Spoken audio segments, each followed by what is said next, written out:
Rémi Ferraud, bonjour. Bonjour. Et bienvenue, nous allons parler de la mairie de Paris, bien sûr, de l'investiture de Donald Trump. Un mot sur Auschwitz. Les 80 ans de la libération du camp seront célébrés lundi, mais vous y êtes allés, nous en parlerons d'ailleurs demain avec Lamia El Harraj. Les lieux sont prêts pour la cérémonie, ça va être un grand moment. C'est le 80e anniversaire, donc c'est un anniversaire important, surtout quand on voit l'état du monde, la montée de l'antisémitisme partout dans le monde et en Europe. Et donc oui, c'est important pour nous, les élus parisiens, autour d'Anne Hidalgo, chaque année, d'aller dans un voyage mémoriel à Auschwitz. C'est là que la plupart des juifs parisiens arrêtés, déportés, ont été exterminés. Donc c'est dans la mémoire de Paris, dans la fidélité à une mémoire, dans la transmission des valeurs importantes. Donc j'y étais avec d'autres élus parisiens et des militants socialistes à qui Lamia El Harraj, première secrétaire de notre fédération, avait proposé de faire le voyage. Elle en parlera demain. Elle en parlera demain. Alors Donald Trump a été investi hier 47e président des États-Unis. Il a immédiatement dénoncé le traité de Paris, envoyé l'armée à la frontière du Mexique, fait des menaces sur le canal de Panama, le Groenland. Tout cela est très effrayant à vos yeux ou c'est du théâtre ? Je pense que c'est très effrayant, même si c'est du théâtre. On ne sait jamais ce qui va se réaliser ou pas, mais c'est le président des États-Unis. Et je veux dire que le salut nazi, le salut fasciste d'Elon Musk, dans cette cérémonie d'investiture, est un geste absolument effrayant, envoyé au monde entier. Et bien sûr que les intentions annoncées par Donald Trump, c'est-à-dire bien pire que sa première présidence, la sortie de l'accord de Paris, c'est-à-dire un renoncement voulu, volontaire face au dérèglement climatique, une approche extrêmement dure, presque inhumaine face à l'immigration, des menaces sur des pays qui sont des alliés et un grand pays européen, allié des États-Unis depuis la Seconde Guerre mondiale, comme le Danemark. Tout cela, évidemment, doit nous inquiéter et nous faire réagir. Et ça veut dire quoi, réagir ? Ça veut dire d'abord une prise de conscience, et ensuite, c'est un défi envoyé à l'Europe. Et donc, beaucoup le disent aujourd'hui, mais il va falloir passer aussi, évidemment, à des actions concrètes. L'Europe est affaiblie, l'Europe est menacée. Elle doit s'unir, elle doit se renforcer, elle doit s'affirmer, parce que par ailleurs, unie, l'Europe est forte. Mais l'Europe n'est pas unie. Orban, Meloni, ce sont des gens qui regardent Trump avec les yeux de chimène. Oui, Orban et Meloni. Et Trump va jouer de la division des Européens. Mais la France, l'Allemagne, l'Espagne, beaucoup d'autres pays européens ont vocation à s'unir, à renforcer l'Europe, à ne pas céder à Trump, et à défendre l'Ukraine, parce que c'est là que ça se joue aujourd'hui d'abord, à s'affirmer. Je pense que c'est aussi aux Européens d'avoir cette prise de conscience, au Parlement européen aussi d'imprimer une volonté européenne. C'est vraiment un défi qui est lancé à l'Europe, et l'Europe a su répondre aux défis qui lui étaient lancés. Aujourd'hui, elle est affaiblie, mais il ne faut pas être ni dans la naïveté, ni dans le renoncement. L'Amérique ne reconnaîtra que deux sexes. Trump veut en finir avec le délire transgenre, comme il dit. Que répondre à cela ? D'abord que c'est un délire trumpien.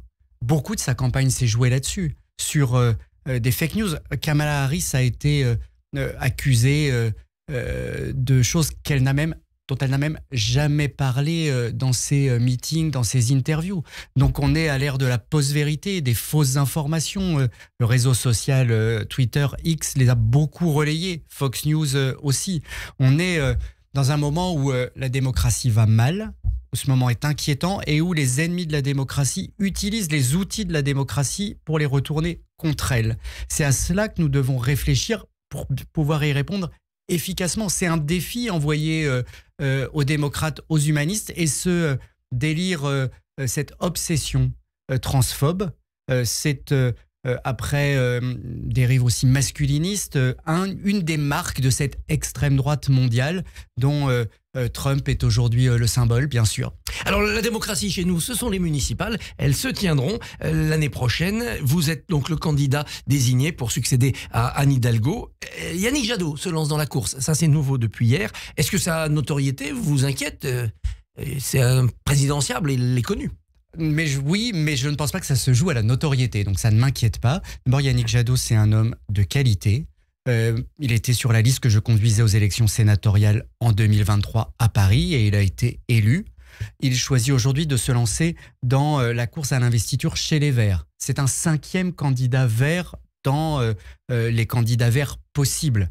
Ce sont les Verts qui désigneront leurs candidats, leurs chefs de file. Moi, je souhaite pouvoir rassembler dès le premier tour les socialistes, les communistes, Place Publique, la société civile parisienne qui veut s'engager avec nous et les Verts dès le premier tour, y compris parce que nous avons un accord sur l'action municipale que nous menons et je pense une grande proximité sur les projets que nous avons pour Paris, et ensuite parce que l'état de la démocratie du monde, les enjeux qui sont face à nous, le justifient. Chaque parti sera libre, mais moi je souhaite que nous soyons unis dès le premier tour, et que Yannick Jadot souhaite participer à la course municipale. C'est à la fois légitime, mais il n'a jamais été engagé, investi sur les questions municipales. Justement, c'est ce qu'il dit. Il dit, après cette période, il vaut mieux quelqu'un qui n'a pas été dans les équipes précédentes pour incarner un véritable renouvellement. Que lui répondre ? Non, je crois qu'il faut au contraire être dans le prolongement, dans la proximité, dans la connaissance des dossiers parisiens. En tout cas, c'est comme ça que je me situe. Puis ensuite, chaque candidat est légitime et chaque parti est libre de faire ses choix. Donc, bienvenue à Yannick Jadot.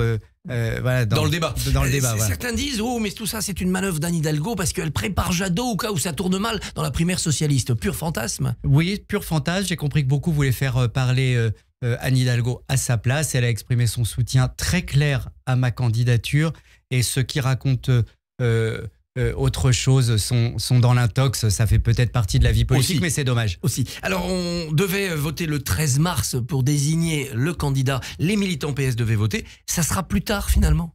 Je ne connais pas la date. Le 13 mars n'a jamais été une date décidée par le Parti socialiste ou le Parti socialiste parisien. Il y aura un vote des militants. Moi, j'y tiens.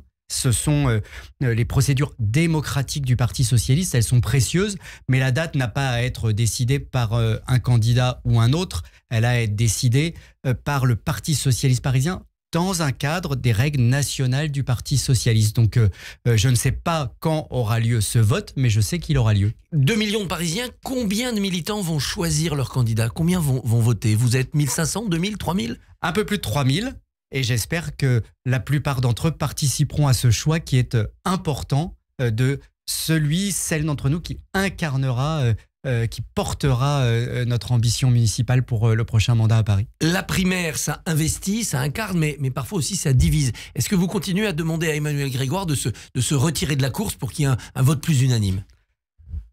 D'abord, Emmanuel Grégoire prendra sa décision librement. Mais à partir du moment où il ne rassemble pas les maires d'arrondissement, les principaux élus parisiens, où il n'a pas le soutien de la maire de Paris, de la première secrétaire de la fédération, de Patrick Bloch, qui est premier adjoint à maire de Paris, je pense qu'il serait raisonnable qu'il apporte son soutien à ma candidature qui, elle, reçoit l'ensemble de ses soutiens. Mais c'est aux militants socialistes de faire leur choix. C'est eux qui vont choisir et chaque candidat est libre. Moi, j'espère pouvoir rassembler le plus possible, le plus vite possible. Donc bien sûr, je tends la main à Emmanuel Grégoire pour qu'il rejoigne ma candidature. Certains disent Emmanuel Grégoire, c'est Olivier Faure, donc c'est l'accord avec Mélenchon, c'est LFI. Est-ce que vous reprenez cet argument ou est-ce que le changement d'attitude d'Olivier Faure vis-à-vis d'LFI vous fait changer ce jugement ? Moi, je ne caricature jamais. Mais moi, j'ai été clair par rapport à l'accord avec LFI, l'impossibilité de l'accord avec LFI dès le départ. Et je le resterai. Avec LFI, c'est ni au premier tour, ni au deuxième tour pour des questions de valeur. Il y aura un congrès du PS dans les mois qui viennent. Est-ce que ça ne va pas parasiter cette campagne municipale parisienne ? Je pense que ce sont deux enjeux différents.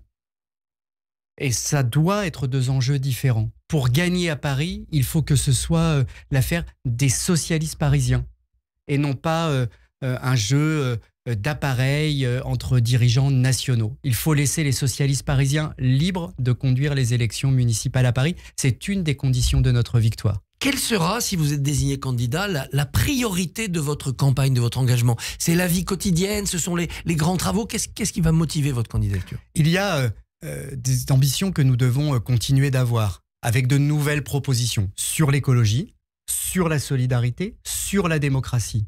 Et si je vous disais un seul mot, logement. C'est ça l'enjeu le premier enjeu, logement, pour donner la possibilité aux Parisiennes, aux Parisiens et aussi à toutes celles et ceux qui ont vocation à venir vivre à Paris de pouvoir le faire. Logement, c'est-à-dire construction, il faut construire à Paris ? Je crois qu'aujourd'hui, la construction, ça n'est plus tellement possible. Il faut arrêter de faire vider, de laisser se vider le parc locatif privé, qui fait qu'on a créé beaucoup de logements sociaux, presque 25% de logements sociaux à Paris, qui permet à Paris de rester une ville populaire, une ville de mixité sociale. Mais si parallèlement, 300 000 logements sont détournés de l'usage d'habitation principale pour être soit vides, soit des résidences secondaires, soit du Airbnb, soit résidences secondaires et Airbnb en même temps, eh bien, Paris perd des habitants et perd sa capacité à accueillir de nouveaux Parisiens ou à permettre aux familles parisiennes de se loger à Paris lorsqu'elles ont un enfant de plus. C'est vraiment la reconquête de ce parc locatif privé qui doit être une priorité, avec les outils que la loi vient de nous donner. Elle vient juste d'être votée après beaucoup d'attentes. Et puis, il nous faut de nouveaux outils législatifs qui nous permettent de réguler. C'est la régulation du marché du logement privé qui doit nous permettre de trouver une solution à cet enjeu du logement et à cette difficulté pour beaucoup à trouver un logement. Est-ce qu'il faut, pour préserver ce parc de logements, repousser les échéances par rapport aux logements passoires énergétiques qui ne pourront bientôt plus être vendus ni loués ? J'espère que on pourra, sans retarder les échéances, permettre justement d'accélérer la transition énergétique. Parfois, il faut être pragmatique, mais l'important, c'est de mettre le paquet sur cette transition énergétique et c'est sur justement le parc de logements existant. C'est un vrai enjeu et une difficulté à Paris sur un parc de logements anciens, mais c'est absolument indispensable d'être volontariste. Ça nécessite une action municipale, mais aussi une action nationale, bien sûr, qui n'abandonne pas cette volonté justement de lutte contre le changement climatique et de mettre fin à toutes ces passoires énergétiques. Resterez-vous aussi volontariste sur le parc automobile, c'est-à-dire faire disparaître des grandes villes, notamment de Paris, de plus en plus vite les véhicules trop polluants ? Oui, et je l'ai dit dès le départ. Il faut continuer à faire reculer la place de la voiture en ville pour donner plus de place aux piétons, aux transports en commun, au vélo. Je crois que on a vraiment beaucoup progressé ces dernières années. Et puis, donner plus de place à la nature en ville. Il faut revégétaliser notre espace public au fur et à mesure que les voitures ont moins de place. Agnès Evren, responsable de la droite à Paris, lance un appel au rassemblement autour de Rachida Dati, notamment autour de la politique familiale. Elle dit on ne fait rien pour les familles, pour ceux qui ont des enfants à Paris. Que répondez-vous ? D'abord que c'est totalement faux. On a fait beaucoup pour les familles depuis l'élection de Bertrand Delanoë en 2001, que les Parisiens le savent. Et moi, j'ai dit dès le départ que nous devons avoir une priorité pour les années qui viennent, c'est de renforcer notre action pour les familles monoparentales. Parce que leur vie est difficile en termes de pouvoir d'achat, en termes d'organisation de la vie quotidienne. C'est là que nous devons progresser. Eh bien, Rémi Féraud, vous reviendrez nous parler de ce programme en détail si vous êtes désigné candidat. Merci et bonne journée. Merci à vous. Radio J, retrouvez le bar.